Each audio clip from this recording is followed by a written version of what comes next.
So how did the home visit process come about? That was one of the most moments that was a huge awakening for me personally.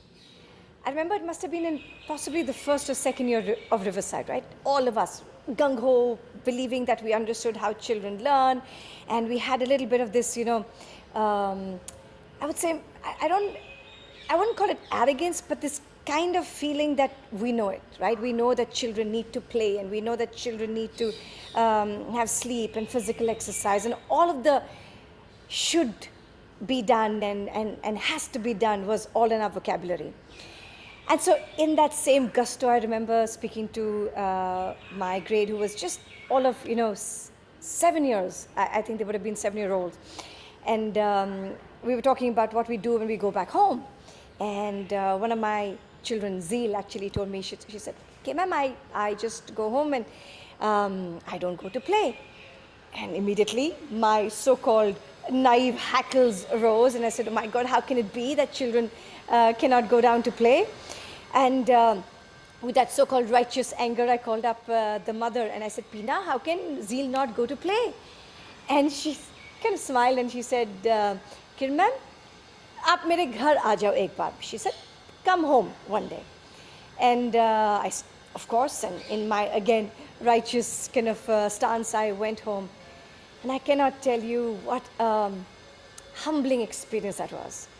I went home to my Zeel's house and suddenly was encountered an entirely different reality of so many children. So here was my Zeel, who lived in this home that was, like in an apartment block which had shops at the base. And they lived on a really, really busy street where there was not even a single patch of green. And so all my Zeel had when she went home was that little, 6x6 piece of kind of ground which was just outside the lift. And she lived in a home that had 12 other members. And suddenly I realized, my God, children come to us in so many different stories. There are so many different realities.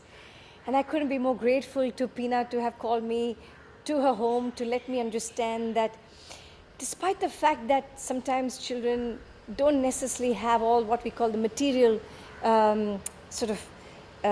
goods, or the fact that they are not necessarily having the resources or the playgrounds, etc., they still come wanting to learn.